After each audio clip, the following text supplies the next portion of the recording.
మొత్తం 42% నియోజకవర్గాలకు గాను ఎవరికి వారు ప్రతి ఓటర్ ఇప్పటికి ఫోన్ చేస్తుంటారు. వాళ్ళ సమస్యల గురించి సుదూర ప్రాంతంకి వెళ్ళి ఎక్కడో మెదక్కెళ్ళి పట్టాంచెరుకి వెళ్ళి వాళ్ళు ఫోన్ చేస్తుంటారు. ఎందుకంటే వాళ్ళకు ఒక విధమైనటువంటి ఒక హక్కుగా భావిస్తారు మన అభ్యర్థిత్వాన్ని.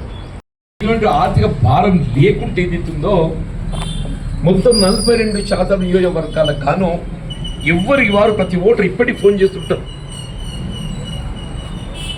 వాళ్ళ సమస్యల గురించి సుదూర ప్రాంతంకి వెళ్ళి ఎక్కడో మెదక్కెళ్ళి పట్టాంచెరుకి వెళ్ళి వాళ్ళు ఫోన్ చేస్తుంటారు. ఎందుకంటే వాళ్ళకు ఒక విధమైనటువంటి ఒక హక్కుగా భావిస్తారు మన అభ్యర్థిత్వాన్ని. మరి ఆనాడు మనం ప్రతిపాదించబడినప్పటికీ ఒక విధంగా రాజకీయాలకు అతీతంగా ఈ ఎన్నికల నీతితో ప్రధానంగా పట్టభద్రులు అంటే మేధావులు, పట్టభద్రులు అంటే మేధావులు అని చెప్పారు. విద్యావంతులు, ఉద్యోగస్తులు, ఉపాధ్యాయులు, నిరుద్యోగ యువత, ప్రస్తుతం సర్వీస్లో ఉన్నటువంటి కాంట్రాక్టర్ కానీ, అవుట్సోర్సింగ్ కానీ, అంగన్వాడీ కానీ, ఆయా కానీ, ఏఎన్ఎం కానీ, మీ మోడల్ స్కూల్స్ కానీ, రెసిడెన్షియల్ స్కూల్స్ కానీ, అంటే మొత్తం ఏదైతుందో ఇది మేధావుల ప్రాధాన్యం వహించేటువంటి ఒక ఎన్నిక చెప్పండి. ఈ లక్షలాది మంది నిరుద్యోగ యువతకు ఉద్యోగ అవకాశానికి ఒక అర్హత కల్పింపజేసింది ఎవరు అంటే నరేందర్ రెడ్డి అని చెప్పండి. నిజమా అబద్ధమే? మనం ఎట్లా ఆలోచన చేస్తే గట్లా ఉంటుంది. ఆ పాజిటివ్ దృక్పథం చెప్పండి. దాన్ని దృష్టిలో పెట్టుకొనే ఇవాళ నరేందర్ రెడ్డి గారి యొక్క అభ్యర్థిత్వాన్ని మరి కాంగ్రెస్ పార్టీ నిర్ణయం తీసుకోవటం. వాస్తవంగా కూడా మన కరీంనగర్ జిల్లా అంతా ఆల్మోస్ట్ 75% ఆఫ్ ఉమ్మడి కరీంనగర్ జిల్లా. ఇక్కడ 1,50,000 ఓట్లు నమోదైంది. మిగతా 3 జిల్లాలో 2 లక్షలు ఉన్నది. ఈ 1,50,000 ఓట్లలో ఏదైతుందో minimum 2/3 of the valid polled ఓట్సే ఇలా కాంగ్రెస్ పార్టీ ప్రతిపాదించే అభ్యర్థి నరేందర్ రెడ్డి వైపు ఏదైతుందో గ్యారంటీగా వస్తుంది చెప్పండి. ఇక 3 అక్కలు మనం ఆడికాడికి వచ్చినా కానీ ఇబ్బంది ఏం లేదు. అంటే మన వాస్తవంగా మన అవకాశాలు మెరుగున్నాయి. మన ప్రత్యర్థి ప్రధానంగా బీజేపీ, భారతీయ జనతా పార్టీ.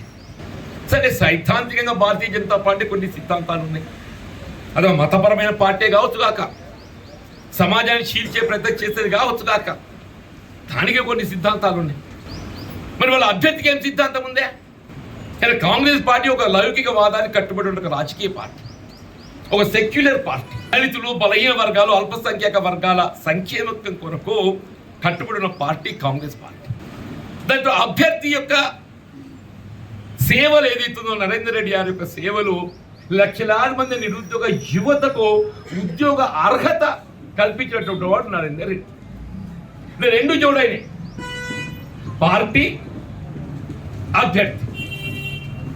మరి మన ఎదురుపక్షం సరే, వాళ్ళ పార్టీ వాళ్ళకు ఉండొచ్చు, ఆ మతతత్వ విధానం అనేది అది ఉండొచ్చు కాక, మరి వాళ్ళ అభ్యర్థికి ఏం క్వాలిఫికేషన్ ఉన్నది? ఆయన ఒక వ్యాపారవేత్త, ఆయన ఒక రియల్ ఎస్టేట్. ఆయన విద్యావంతుడు కాదు, విద్యావంతుడు తీర్చిదిద్దినవాడు కాదు. నిరుద్యోగ యువతకు ఏదైతుందో, ఉద్యోగ అవకాశాల కల్పనకు ఏదైతుందో తోడు నిలిచేవాడు కాదు. అభ్యర్థి పరంగా ఏదైతుందో అసలు మన అభ్యర్థికి మన ప్రత్యర్థి అభ్యర్థికి నక్కకు నాగలోకానికి ఉన్నంత వ్యత్యాసం ఉందని చెప్పండి. అంటే 2 చూడాలి కదా. నేను కాంగ్రెస్ పార్టీ అభ్యర్థికి తోడు ఆనాడు ఏదైతే జీవన్ రెడ్డి అయిన వాడు ఏ విధంగా ప్రజలకు సన్నిహితంగా ఉంటాడో అని చెప్పి నన్ను ఇవాళ కూడా ఏదైతుందో మరి ప్రత్యర్థి పార్టీ భారతీయ జనతా పార్టీ అభ్యర్థి అయిన వాడు ఏదైతుందో పార్టీ ఈ సంథింగ్ డిఫరెంట్. ఆ పరంగా మనం ఆలోచన చేస్తే మెరిట్స్ ఇటున్నాయి అట్టున్నాయి, అది వేరు. కానీ అభ్యర్థి పరంగా ఏం చెప్తుందో కేవలం మన అభ్యర్థికి మాత్రమే మెరిట్ ఉన్నది, మన ప్రత్యర్థి అభ్యర్థికి ఏ విధంగా మెరిట్ లేదండి. ये देखने की चीज है, कल के दिन कुछ हो सके तो कुछ कर सके तो सिर्फ नरेंद्र रेड्डी ही कर सकते. सामने वाले जाके बैठ जाऊंगा, बैठ के तो कुछ करने का नहीं है, कुछ उसके बाद वो तो खाबिलियत नहीं, खाबिलियत भी देखने की चीज है, वो खाबिलियत भी रहना चाहिए ना सर। खाबिलियत नहीं रहे तो क्या फायदा। अपोजिशन में जो मेंबर बैठता खाबिलियत तो होना चाहिए। నేను ప్రత్యేకంగా కూర్చున్నాడు ఏదైతుందో ఒక మంత్రికి ఎంత అవకాశం ఇవ్వడం దొరుకుతుందో ఆల్మోస్ట్ నాకు అంత అవకాశం ఇవ్వడం అనేది ఆ చైర్మన్ కు కంపల్సరీ ఆ విధంగా ఒత్తిడి దొరుకుతుందో సరే పార్లమెంట్ ఎన్నికల్లో అవకాశం తీసుకుంటే మన జగిత్యాలు కూడా నిజామాబాద్ లో పార్లమెంట్ అంతర్భాగం మనకు అవకాశాలు మెరుగ్గా ఉంటాయి। శాసనసభలో ఏమైతే మనం కోల్పోయినామో మరి పార్లమెంట్లో దాన్ని తిరిగి చేజిక్కించుకోవచ్చనే భావనతోని అంటే వ్యక్తిగతంగా మనం ఆలోచించడం అనేది పార్టీ పరంగా కూడా నిజామాబాద్ అనేది ఏదైతుందో మామూలు ఎన్నిక కాదు, అది ఉత్తర తెలంగాణ ప్రాంతం అంతా ఏదైతుందో ఒక విధంగా మతపరమైపోయింది। ఇక్కడ ఎన్నిక ఒక సిద్ధాంతంపై జరుగుతున్న ఎన్నిక కాదు ఇది। అన్నాడు సమాజాన్ని మతపరంగా చీల్చి ఏ విధంగా అధికారాన్ని కైవసం చేసుకునేటువంటి ఒక ఆలోచనతో జరిగిన ఎన్నిక అని చెప్పండి।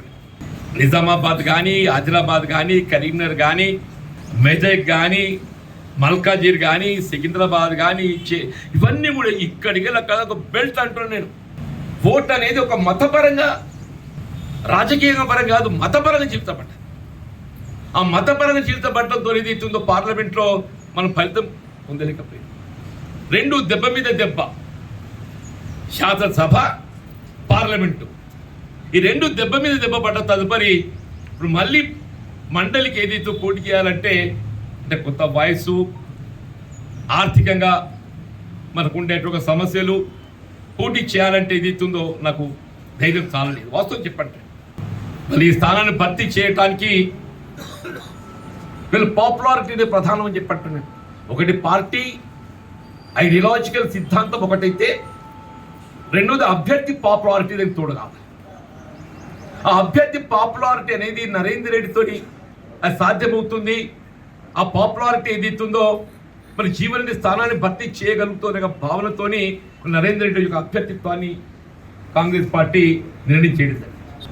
అందరు చెప్తుంటారు నరేందర్ రెడ్డి ఫీజుల కాడ బాగా ఖచ్చితంగా ఉంటాడని చెప్పి, కానీ ఒకటి చెప్తున్నానే ఇలా మెరుగైన విద్యా బోధన ప్రధానమా మనకు, నాణ్యమైన విద్యా బోధన మనకు ప్రధానమా? ఇప్పుడు ఎక్కడ నారాయణ ఎక్కడ చైతన్య అని చెప్పంటు నేను ఒకప్పుడు ఇదే కేటీఆర్ వీళ్ళ టీఆర్ఎస్ పార్టీ యొక్క కార్యనిర్వాహక అధ్యక్షుడు ఏదైతుందో స్థానికంగా విద్యా సదుపాయాలు కొరవడి లేక వాళ్ళ ఆయనని ఏదైతుందో అక్కడెక్కడో రత్త ఏదో నెల్లూరుకో గుంటూరు పట్టుకపోయి చదివించింది, గుంటూరు పట్టుకపోయి చదివించింది। కానీ నరేందర్ రెడ్డి వచ్చి ఆ చైతన్య నారాయణకు ధీటుగా ఏదైతుందో వాళ్ళ విద్యాలయాన్ని ఏర్పాటు చేసి ఎవరైనా కానీ వాళ్ళు ముందేం కోరుతారు, డాక్టర్ దగ్గర మాకు మంచి వైద్యం కావాలని ఎట్లా చెప్తారో ముందు వైద్యం కోసం చెప్తారు, వైద్యం అయిన తర్వాత ఫీజు తక్కువ చేయాలని చెప్తారు। ముందు అడిగేది వైద్యం మాట్లాడతారు, సార్ ముందైతే ఆపరేషన్ సక్సెస్ కావాలి, తదుపరి ఫీజు తక్కువ కొద్దిగా కన్సెషన్ ఇప్పియాలని చెప్పి। ఇప్పుడు ఆల్ఫోర్స్ పరిస్థితి కూడా ఏమైపోయింది, ముందు మాకు ఆల్ఫోర్స్ సీట్ ఇప్పియండి సార్, ఎట్లయితే అట్లా ఆల్ఫోర్స్ సీట్ వచ్చింది అని అంటే ఆ తల్లిదండ్రికి ఒక గుండె మీద బరువు దించుకున్నట్టు అయిపోతుంది। మా పిల్లల భవిష్యత్తు ఏదైతుందో తీర్చిదిద్దబడుతుంది।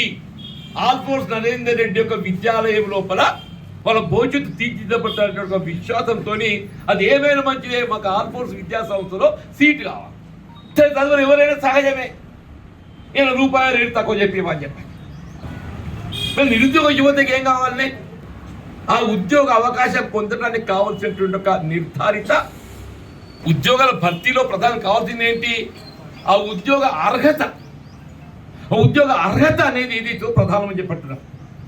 ఆల్ఫోర్స్ విద్యా సంస్థల ద్వారా ఏదైతుందో కేవలం ఉత్తర తెలంగాణలో లక్షలాది మంది నిరుద్యోగ యువతకు ఉద్యోగ అర్హత కల్పించినటువంటి ఘనత వీళ్ళ ఆల్ఫోర్స్ నరేంద్ర రెడ్డి అని చెప్పండి। ఇవరికి ఏం చేసి మొన్నటి ఎన్నికలు 2023 ఎన్నికలు ఏదైతున్నదో బీఆర్ఎస్ పార్టీ యొక్క ఎన్నికల ప్రణాళికలో రుణమాఫీ అంశాన్నే వాళ్ళు దాన్ని వదిలేసి నీ మాత్రం కాదని చెప్పని చేతులు ఎత్తేసి అంటే అందరు అడిగేటోళ్ళకి చెప్తున్నా నేను. నువ్వేమో ఇది నాకు సాధ్యం కాదు అని చేతులు ఎత్తేసినావు. ఒకడో అబ్బా ఇంత పని నేను చేస్తాను అతను కాదు అన్నట్టు. కానీ కాంగ్రెస్ పార్టీ తలకు మించిన భారం అయినప్పటికీ ఇది తలకు మించిన భారం అయినప్పటికీ కూడా ఇలా 21,000 కోట్లు రుణమాఫీ చేసి ఒక 12 మంది ఉన్నది. 10 పైసలు చాలా మంది ఉన్నారని చెప్పంటున్నాను. వాళ్ళకి చేయవలసిన ఆవశ్యకత ఉంది అని చెప్పంటున్నా. ఇతర కార్యక్రమాలు మనం గమనిస్తున్నాం. 200 యూనిట్ల వరకు ఉచిత వడ్డీ మా ఊహించినారే ఎవడన్నా? ఆడబిడ్డలకు ఉచిత రవాణా ఊహించినారే? దయచేసి ఇటువంటి కార్యక్రమాలు చూడండి అని చెప్పంటున్నాను. నేను నిరుద్యోగ యువతకు ఉద్యోగ అవకాశాలే మనం ఒక్క సంవత్సర కాలంలో 56,000 उद्योगाలు ఇచ్చి दिस इज ऑन रिकॉर्ड. मैं परसों हालात में एक हिंदू में एडवर्टाइजमेंट देखा हूं साहब. हिंदू एडवर्टाइजमेंट हकीकत रही. पंजाब गवर्नमेंट एडवर्टाइजमेंट ఇచ్చుకున్నది. ఏమని ఇచ్చుకున్నది? మేము గడిచిన 3 సంవత్సరాల కాలంలో పంజాబ్ రాష్ట్ర ప్రభుత్వము 50,000 ఉద్యోగాలు కల్పించడం అని చెప్పిన एडवर्टाइजमेंट ఇచ్చుకున్నది. गुजरे तो 3 साल में हम 50,000 नौकरियां दिए बोल के फकर से एडवर्टाइजमेंट. अरे तुम तो 3 साल, हम 1 साल में 56,000 दिए ना साहब. 1 साल में 56,000 दिए. ప్రభుత్వ ఉద్యోగస్తులకు పదోన్నతులు బదిలీలు. అరే గత ప్రభుత్వం నెలకు వేతనం కూడా చేయలేకపోయింది కాదే. అది ఇట్లా ఒక్కొక్కటి చెప్పుకుంటూ పోతే చెప్పట్టు నేను. అంటే వాస్తవంగా ఓటు అనేది కేవలం మనం అడుగుతున్నాం అని చెప్పి వేయడం కాదు. వేయడానికి నేను సహేతుకంగా ఏదైతుందో పార్టీ పరంగా కానీ అభ్యర్థి పరంగా కానీ మనకు